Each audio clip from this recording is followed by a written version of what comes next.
Semua siap. Doa mulai.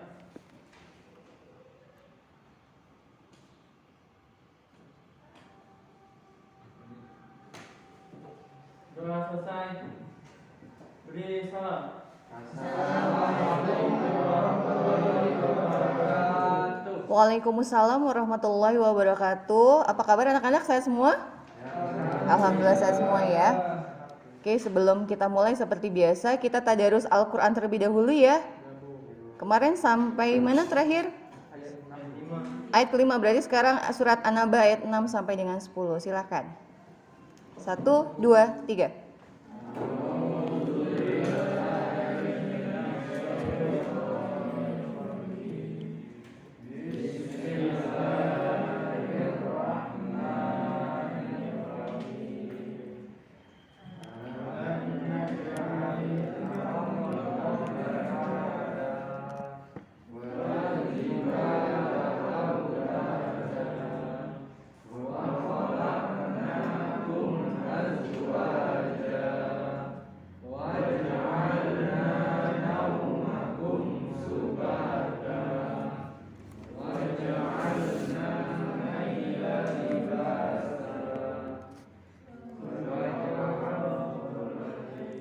Allahumma arhamna bil Quran. Siapa hari ini nggak masuk? Ibu absen dulu ya. Abdurrahman Raifa. Ada? Hadir. Az-Zahra Putri. Oke. Ikhlas. Al-Kahfi. Al-Kahfi hadir. Kemudian Lucy Feby hadir. Mahathir. Muhammad Rafi. Muhammad Fianda. Mutiara hadir. Kemudian Niko Ardika. Niko hadir. Raffi Aficena. Rosalin. Salsabila Mareta. Salsabila Megumi. Seni. Wildan. Terakhir Yusuf Mangga Barani. Oke, alhamdulillah hadir ya. Anak-anak, sebelum kita memasuki kegiatan hari ini, seperti biasa kita awali dengan baca lafaz basmalah. Bismillahirrahmanirrahim. Ibu akan mengingatkan lagi karena ini masih fase wabah pandemi COVID-19 ya, jadi protokol kesehatan tetap dipatuhi, memakai masker, tidak terlepas, tidak berkerumun, jaga jarak dan tetap jaga kesehatan ya. Kemarin kita tanggal 10 November ya. Hari apa itu? Ada yang masih ingat? Hari Pahlawan. Nah, sebagai penerus generasi muda, kira-kira apa nih yang bisa kita tingkatkan setelah memperingati Hari Pahlawan? Rasa nasionalisme dan rasa patriotisme, Bu. Rasa nasionalisme dan rasa patriotisme. Ya, paling tidak kalian bisa menjadi pahlawan bagi diri kita sendiri ya. Seperti apa contohnya? Belajar dengan tekun, memberantas penjahat-penjahat, kebodohan, kemalasan, dan lain sebagainya. Baiklah, sebelum kita melanjutkan materi kita pada hari ini, Ibu akan flashback terlebih dahulu ya tentang materi di pekan kemarin. Kemarin kita sudah membahas dalil-dalil iman kepada qada dan qadar dan macam-macam takdir. Ada yang masih ingat nggak? Takdir ada berapa macam? Oke, Farel, Masya Allah, silakan Farel. Takdir ada dua. Ya. Takdir mualaf. Takdir mualaf adalah takdir yang masih bisa dirubah dengan ikhtiar. Sedangkan takdir mubram adalah takdir yang tidak ada hubungannya dengan ikhtiar. Oke, jadi takdir ada dua macam ya. Ada takdir mualaf dan takdir mubram. Ada takdir yang masih ada hubungannya dengan ikhtiar atau usaha manusia. Contohnya apa? Kebodohan, kecerdasan, gitu ya, rezeki. Itu kalau nggak diupayakan maka kita tidak bisa mencapainya. Kemudian ada juga takdir yang tidak ada hubungannya dengan ikhtiar manusia. Contohnya apa? kematian, kelahiran, dan lain sebagainya. Oke, Masya Allah. Ada lagi masih ingat dalil-dalilnya ada apa aja ya? Azahra silakan. Ada Quran surat Al-Hadid Iya. ayat 22 dan hadis Rasul yang mengisahkan perjumpaan dengan malaikat Jibril. Ya, ada hadis Rasul yang mengisahkan tentang perjumpaan Rasul dengan malaikat Jibril menyerupai siapa kemarin? Laki-laki tua yang bertanya tentang apa itu iman dan lain sebagainya. Oke, Masya Allah, alhamdulillah masih ingat ya. Hari ini kita akan masuk ke materi terakhir pada iman kepada qada dan qadar,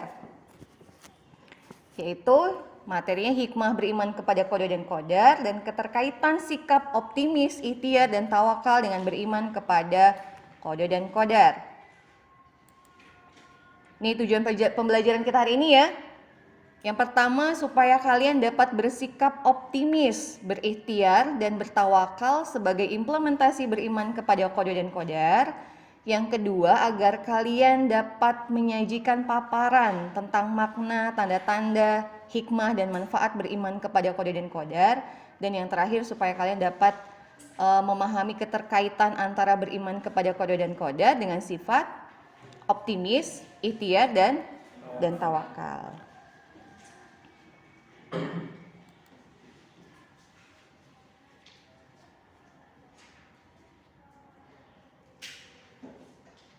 Adapun pengembangan karakter yang akan kita capai pada materi ini adalah sikap apa? Optimis, ikhtiar, dan tawakal. Nanti kita akan cari tahu ya, optimis itu yang seperti apa, ikhtiar yang baik itu seperti apa, dan tawakal itu harus langsung tiba-tiba pasrah gitu aja atau ada usaha dulu ya. Nanti kita akan cek satu persatu.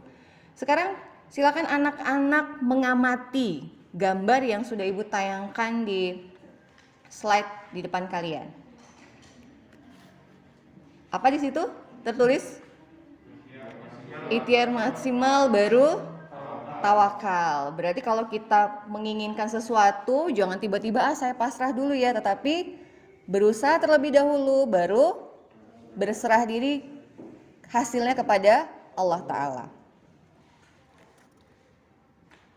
Anak-anak, hari ini Ibu akan membagi kalian 3 kelompok. Kemarin sudah Ibu sampaikan di grup WA ya. Sudah duduk dengan kelompoknya masing-masing? Sudah, Masya Allah. Kelompok 1 di sini ya? Ini kelompok 1 temanya apa? Optimis. Kita akan kelompok 1 akan membahas tentang optimis. Kelompok 2 akan membahas tentang ikhtiar. Kelompok 3 akan membahas tentang tawakal. Ibu sudah bagikan LKPD-nya ya? LKPD-nya sudah Ibu bagikan. Di situ Ibu akan memberikan waktu kepada kalian untuk membuat mind map atau peta konsep terkait dengan materi kalian masing-masing. Kelompok 1 silakan buat mind map terkait dengan optimis, kelompok 2 membuat mind map terkait dengan ikhtiar, dan kelompok 3 membuat mind map terkait dengan tawakal. Setelah selesai, kita akan pameran mind map. Ya, perhatikan cara kerjanya ya. Setelah selesai kita akan melakukan pameran mind map. Silakan setiap kelompok menyisakan 2 anggotanya untuk menjaga stand-nya masing-masing. Kemudian melayani tamu-tamu yang datang untuk mencari informasi terkait materi kalian. Kemudian sisanya silakan kalian untuk berkeliling mengeksplor mind map kelompok lain. Paham sampai di sini? Paham. Sekarang Ibu akan berikan waktu, silakan Ananda untuk membuat mind map-nya terlebih dahulu. Silakan, Nak. Kelompok 3 tawakal ya. Oke. Nanti saling berdiskusi. Ini kelompok 2 tentang ikhtiar. Oke.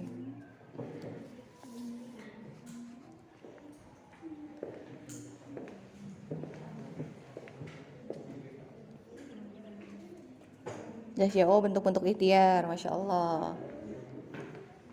Kelompok 1?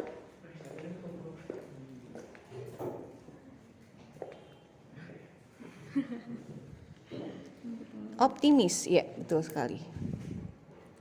Oke, silakan dikerjakan ya.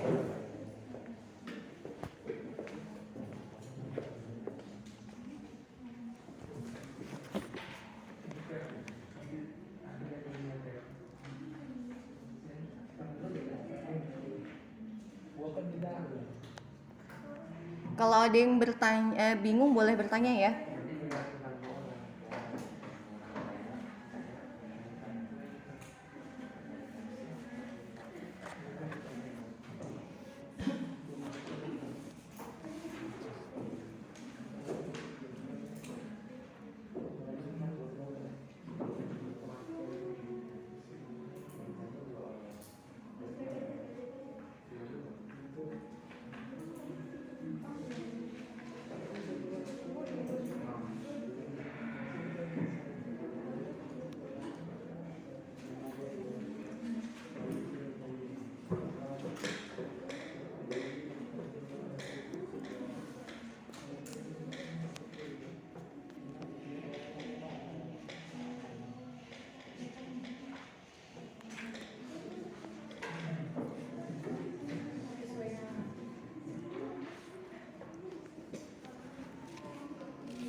Ada kesulitan?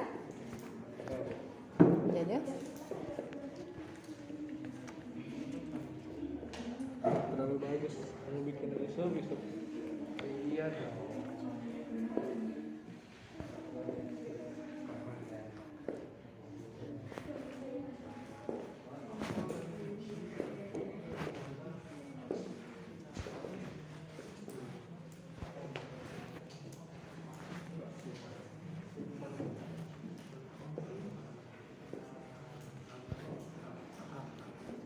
bagaimana, selesai? Selesai ya? Oke, silahkan. Kelompok 1 yang mau menjaga stand, anggotanya siapa? Berdua ya, berarti yang 2 lagi silahkan nanti berkeliling untuk mengeksplor. Kelompok 2? Berdua. Kelompok 3? Kelompok 3 ini untuk apa yang kamera ini yang keliling. Oh, yang Ahwat saja yang yang mengeksplor. Oke, silakan. Boleh bekerja dari sekarang, silakan berkunjung ke standnya kelompok yang lain. Silakan, Nak.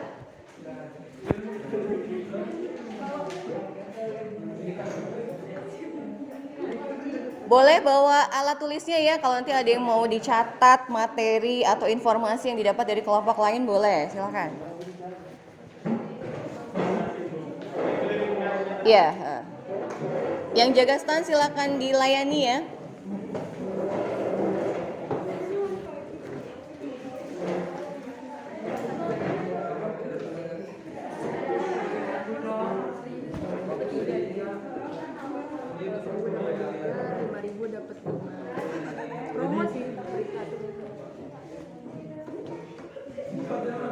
Boleh ke kelompok 3, Nak? Laris sebelah sana. Yang menarik yang Ahwat ya. Tentang tawakal. Ada yang mau kamu tanyakan?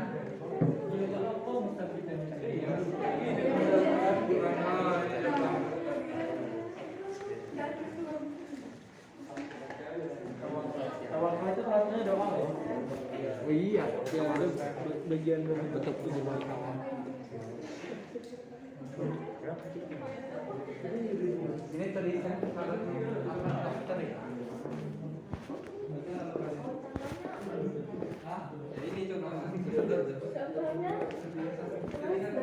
Contohnya rajin berlatih dan belajar agar bisa meraih apa yang kita inginkan. Itu namanya orang malas. Ya, mengatasnamakan kemalasan kita.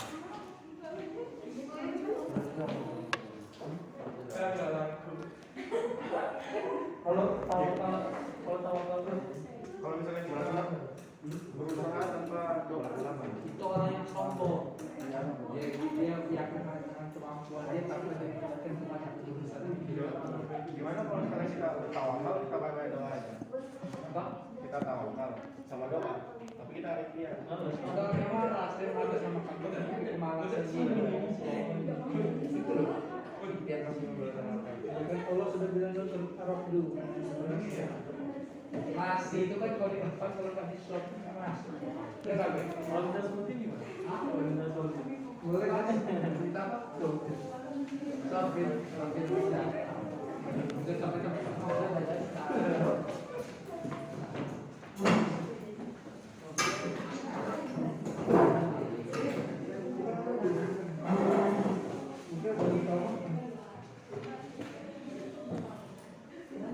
Sudah ya? Sudah berkeliling, sudah mendapatkan informasi ya? Kalau begitu silahkan. Kelompok 1 tadi membahas tentang menayangkan, memamerkan peta konsepnya terkait dengan optimis ya. Silakan Ibu berikan kesempatan untuk kelompok lain yang ingin bertanya kepada kelompok optimis. Silakan. Oke, kelompok 3 silakan. Mahathir. Boleh berdiri, Nak? Jadi kan sudah saya teman-teman saya sudah keliling dan mereka ingin mempertanyakan ini. Bagaimana sikap kita dalam meyakinkan diri kita apabila kita diremekan oleh orang lain? Misalnya dia bilang kita itu nggak bakal bisa meraih cita-cita kita karena kita terlahir dari keluarga yang miskin. Oke, sudah jelas pertanyaannya? bagaimana sikap kita jika kita diremehkan oleh orang lain ya terhadap cita-cita kita ya. Wah, kamu terlahir dari seorang miskin, jadi kayaknya nggak mungkin deh untuk bisa meraih cita-cita kamu seperti itu. Silakan, boleh ditanggapi oleh kelompok optimis. Takdir Allah adalah rahasia Allah. Roda kehidupan senantiasa berputar. Kita tidak pernah tahu apa yang akan terjadi pada hidup kita 1 jam ke depan saja. Untuk itu, kita harus senantiasa yakin dan optimis bahwa keadaan ekonomi bukanlah sebuah penghalang bagi kita untuk meraih cita-cita. Kita harus yakin bahwa Allah sebaik-baik penolong dan Allah pasti akan memberikan kita jalan terbaik untuk bisa menggapainya. Karena Allah senantiasa mengikuti prasangka hamba-Nya. Masya Allah, gimana? Matir kelompok 3? Bisa dipahami? Oke, itu thumbs up buat kelompok 1 ya, Masya Allah jawabannya ya. Kalau kita diremehkan orang lain, langsung down apa harus bangkit? Bangkit ya, itu yang disebut dengan optimis. Tidak putus asa. Jadi ketika kita diremehkan orang lain, nah justru kita harus terpacu bahwa kita bisa melakukan apa yang dia tidak sangkakan kepada kita. Ingat ya tadi sudah disampaikan kelompok 1 ya, bahwa Allah itu sesuai dengan prasangka hambanya. Jadi kita harus husnuzon, harus senantiasa berpositif thinking. Di dalam Al-Quran tidak ada kata-kata ghani dengan miskin. Tahu ghani? Kaya. Kaya itu tidak disandingkan dengan miskin, tapi kaya itu disandingkan dengan qani. Apa itu qani? Cukup. Jadi di Al-Quran itu tidak ada orang yang kaya dan miskin, tetapi kaya dan cukup. Berarti Allah sudah mencukupkan rezeki kita. Jadi jangan pernah berputus asa kemudian berpikir bahwa cita-cita itu sama dengan ekonomi. Jadi kalau ekonominya rendah maka tidak bisa menggapai cita-cita. Itu pemahaman yang salah ya. Jadi harus senantiasa yakin bahwa Allah pasti akan memberikan jalan terbaik untuk kita menggapai cita-cita tersebut. Jelas ya, Mahathir dan kelompok 3? Oke, alhamdulillah. Silakan kelompok 2 tentang ikhtiar. Siapa yang mau bertanya nih? Oke, kelompok 1 silakan Rosalin. Pertanyaannya adalah, apa yang harus kita lakukan sebagai seorang muslim yang taat dalam menghadapi ujian wabah pandemi COVID-19 ini? Kaitannya dengan ikhtiar, karena yang kita ketahui kabar kematian tersebar di mana-mana dan kematian sudah digariskan oleh Allah. Oke, bisa dipahami kelompok 2? Jadi pertanyaan dari kelompok 1 yang diwakilkan oleh Rosalin tadi bertanya, takdir itu kan sudah ditentukan Allah ya, kematian sudah ditentukan oleh Allah. Sementara kita sedang diuji oleh Allah dengan wabah pandemi COVID-19. Nah, bagaimana kita sebagai seorang muslim yang taat seperti itu ya, untuk menghadapi wabah ini? Apakah ya udahlah, kan kematian sudah ditakdirkan oleh Allah ya, jadi ya udahlah kita nggak usah pakai protokol kesehatan. Nah, seperti apa? Silakan kelompok ikhtiar untuk memberikan tanggapannya. Izin Bu, saya mau menjawab. Iya, silakan Wildan. Kematian memang sudah digariskan oleh Allah. Namun sebagai seorang muslim yang taat, kita harus berusaha dalam mempersiapkan diri untuk mendapatkan sebaik-baiknya kematian. Dan Allah telah berfirman bahwa Allah tidak akan mengubah suatu kaum sebelum mereka mengubahnya sendiri. Jadi kita tetap harus berupaya semaksimal mungkin menjaga kesehatan dengan menerapkan protokol kesehatan sebagai bentuk ikhtiar kita. Jelas? Bagaimana kelompok ikhtiar? Sudah jelas ya. Jadi walaupun jauh 50.000 tahun sebelum Allah menciptakan langit dan bumi, Allah sudah menciptakan kolam, kemudian Allah perintahkan kolam itu untuk menulis takdir manusia sampai kapan dia meninggal, dengan cara apa. Begitu kita diuji dengan wabah COVID-19, maka kita tetap harus berusaha, berikhtiar kepada Allah ya. Dengan cara apa? Menjaga kesehatan kita. Meskipun COVID itu tidak akan memajukan dan memundurkan jatah kematian seseorang, tapi kita tetap harus berusaha untuk menjaga kesehatan kita. Masya Allah, terima kasih Wildan. Kelompok terakhir ya, kelompok tawakal. Silakan yang mau bertanya. Raffi silakan mewakili kelompok 2. Kami dari kelompok 2 yang bertanya, bagaimanakah konsep tawakal yang tepat? Apa yang harus kita lakukan apabila kita ditimpa musibah? Berusaha dulukah atau doa atau tawakal? Nah, ini yang suka membingungkan ya. Nah, kira-kira nih konsep tawakal yang tepat seperti apa, Nak? Ada ikhtiar, ada doa, ada tawakal. Mana dulu nih yang harus kita lakukan nih? Apa udahlah pasrah aja gitu? Nah, seperti apa? Silakan kelompok 3 untuk menanggapi. Ya, sebentar Ibu. Ya.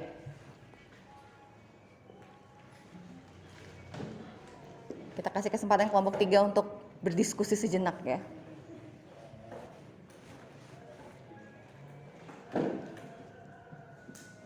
Oke, diwakilkan oleh Al-Kafi, silakan.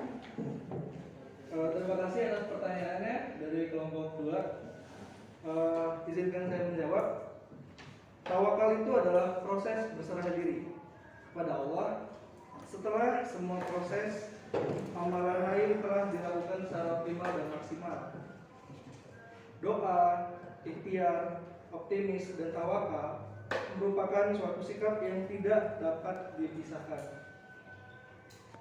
Mereka itu saling berkaitan antara satu dengan yang lain. Yang harus kita lakukan saat kita sedang tertimpa musibah ialah pertama kali itu berdoa.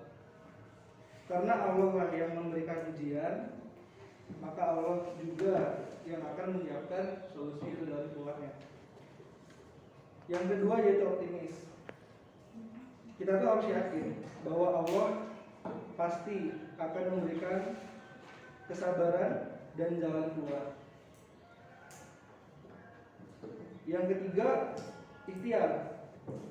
Seperti yang sudah kalian sebagai kelompok 2 sampaikan tadi, surat Ar-Ra'd ya ayat 11, bahwasannya Allah itu tidak akan merubah kehidupan suatu kaum sebelum kaum itu atau kita sendiri melakukan perubahan, berusaha gitu. Dan yang keempat, daur tawakal. Kita senantiasa menyerahkan segala hasilnya kepada Allah. Ketika kita sudah berdoa, kita sudah berupaya maksimal, nah, baru kita boleh bertawakal tanpa harus menyesal, marah, dan menghantui siapapun. Nah, jadi ya tawakal kita menyerahkan sepenuhnya kepada Allah. Seperti itu. Ya, terima kasih. Masya Allah ya, terima kasih buat kelompok 3 diwakilkan oleh Kafi ya, itu thumbs up ya buat kelompok 1, 2, dan 3 jawabannya Masya Allah luar biasa. Ya, jadi tadi sudah disampaikan fase-fasenya pertama apa dulu? Tawakal dulu langsung tidak? Tidak ya, tapi berdoa. Kenapa berdoa dulu? Tadi sudah disampaikan oleh Al-Kafi ya, bahwasanya yang memberikan ujian itu kan Allah.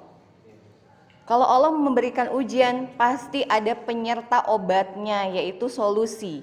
Allah memberikan sakit, pasti Allah pula turunkan obatnya, yaitu obat-obatan, gitu kan ya?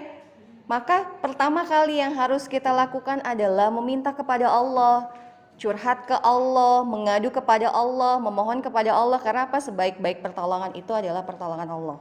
Jadi jangan dulu lari ke tempat lain. Kita sakit, mohon dulu sama Allah. Setelah kita memohon pada Allah, ya Allah, kenapa sih kok kepala saya sakit luar biasa sudah berhari-hari. Setelah kita mengadu kepada Allah, maka kita berikhtiar. Ikhtiarnya apa? Berobat, minum obat, konsultasi ke dokter. Seperti itu ya, itu bentuk ikhtiar kita. Kenapa harus ikhtiar? Tadi sudah disampaikan oleh kelompok 2, bahwasanya Allah tidak akan merubah nasib suatu kaum sebelum kaum itu sendiri dulu yang merubahnya. Gitu ya. Jadi nggak boleh malas-malesan. Kalau sudah berikhtiar secara maksimal, sudah memohon kepada Allah gitu kan ya, baru kita yakin bahwa usaha kita, permohonan kita itu pasti akan ada jawabannya dari Allah. Nah, kalau kita sudah yakin, sudah optimis, maka langkah yang terakhir adalah berserah diri, bertawakal. Gitu ya, terhadap hasil yang akan Allah berikan. Saya sakit, saya sudah berdoa kepada Allah, sudah ikhtiar ke sana kemari, tapi hasilnya belum terjawab oleh Allah. Berarti apa? Allah menginginkan kita untuk sabar kembali. Allah ingin membersihkan dosa-dosa kita kembali. Gitu ya. Saya sudah berdoa, saya pengen ranking 1, saya sudah belajar siang dan malam. Tapi sampai dengan saat ini Allah belum memberikan saya ranking 1. Artinya apa? Allah menginginkan kita untuk bersabar lagi, berusaha lagi. Gitu ya. Karena usaha itu milik manusia, sementara hasil itu hanya milik Allah. dan kita itu nggak boleh ada di ranah hasil, nak. Ya, manusia itu di ranah usaha. Tangan kita begitu kecil untuk mewujudkan sesuatu itu bisa atau tidak, tapi semuanya ada di tangan kuasanya Allah. Jelas sampai di sini ya? Masya Allah, diskusinya sudah berjalan dengan luar biasa ya, buat kelompok 1, 2, dan 3. Masya Allah ya, semua jawaban dan pertanyaannya bagus-bagus.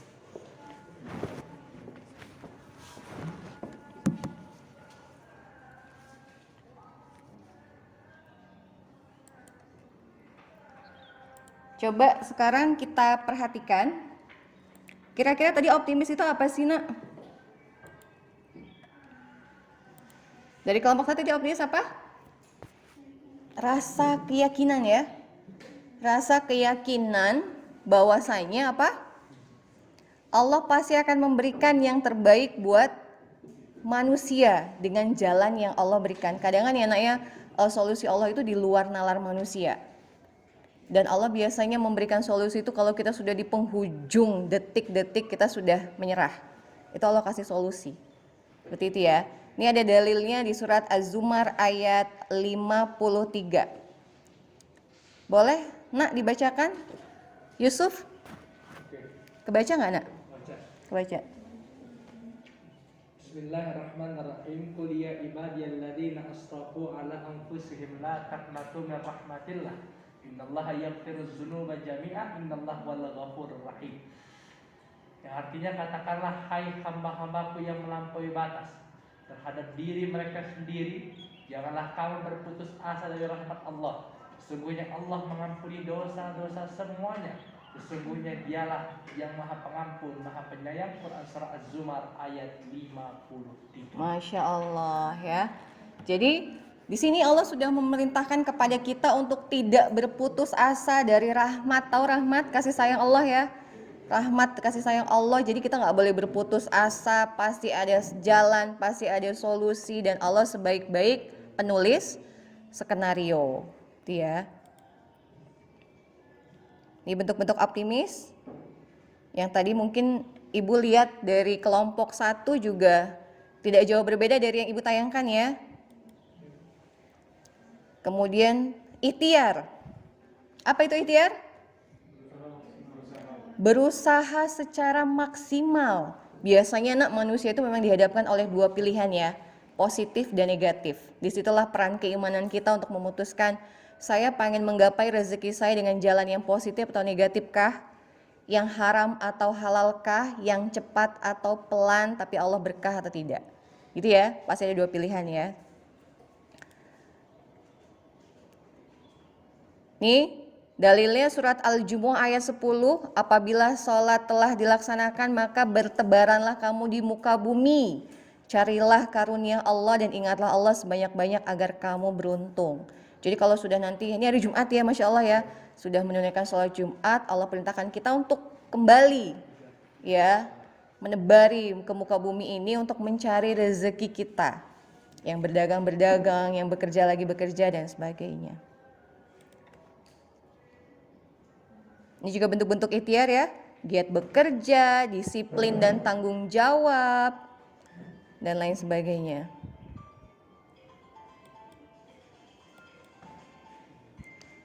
Terakhir, tawakal. Apa itu tawakal tadi? Berserah diri kepada Allah setelah semua amalan-amalan terbaik sudah kita lakukan. Ya, jadi kalau kita sudah berusaha, belajar, berdoa, kemudian kita berserah diri kepada Allah atas hasil kita untuk mendapatkan peringkat pertama, prestasi, kemudian masuk ke PTN yang kalian impikan, seperti itu ya.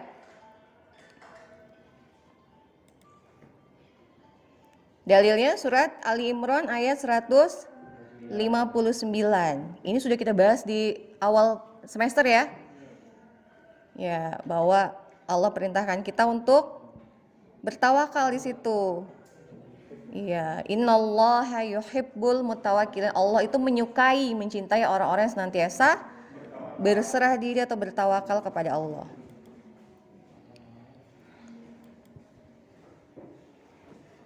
Jadi, kesimpulan kita apa nih? Apa kira-kira hikmah dari beriman kepada qada dan qadar? Semangat ikhtiar. Yusuf silakan. Mempunyai semangat ikhtiar. Yang pertama mempunyai semangat ikhtiar. Kemudian apa lagi? Jiwanya tenang. Jiwanya tenang. Nah, kalau kita sudah berusaha, kemudian kita yakin, kita optimis, kemudian kita menyerahkan segalanya kepada Allah, jiwa kita akan merasa tenang. Apalagi? Boleh suzon kepada Allah?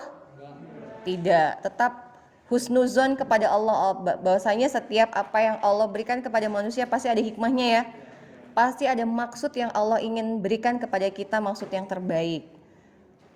Kemudian apa lagi? Bersifat optimis dan Iya, yang tadi dibahas. Kita jadi punya rasa optimis yang tinggi, semangat berikhtiar yang tinggi, kemudian motivasi untuk bertawakal kepada Allah.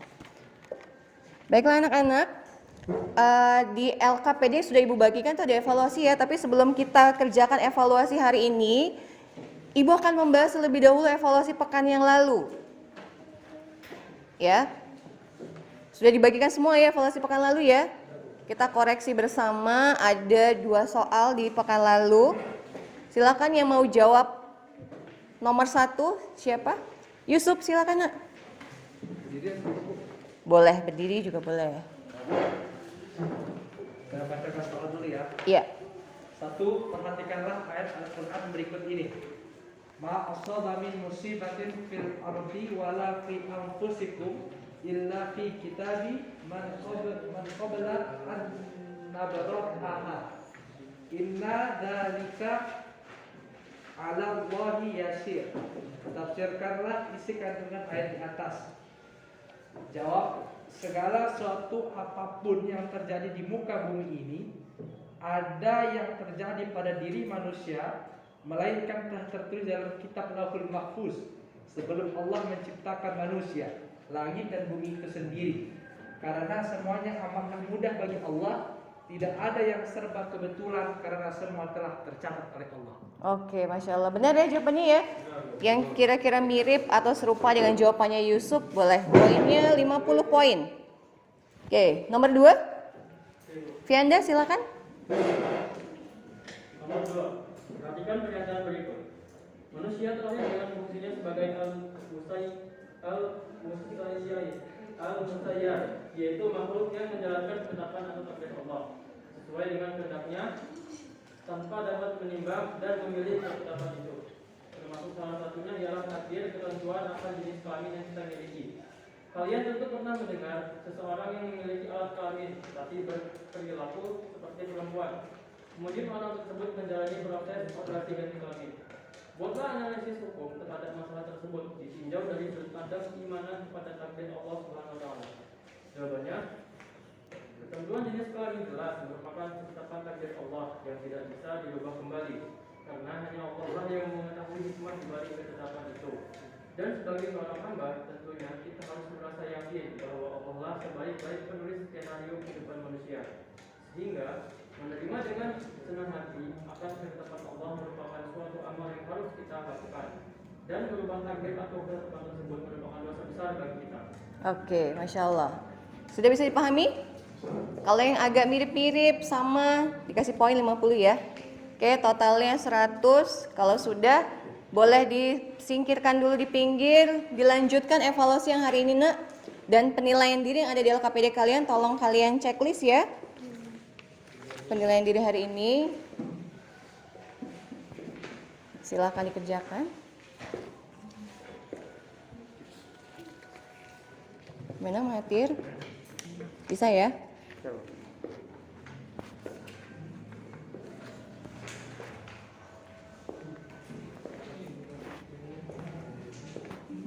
Temu.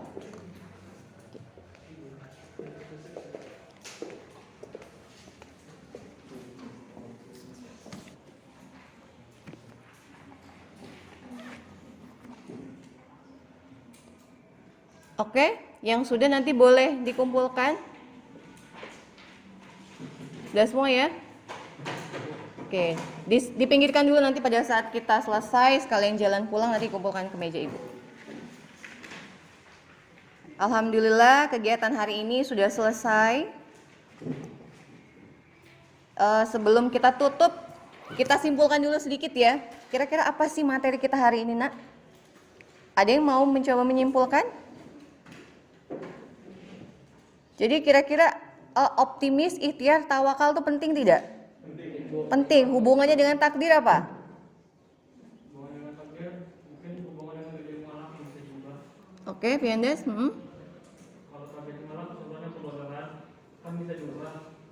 Bisa diubahnya kebodohan itu pertama dia harus optimis bahwa kebodohannya bisa diubah.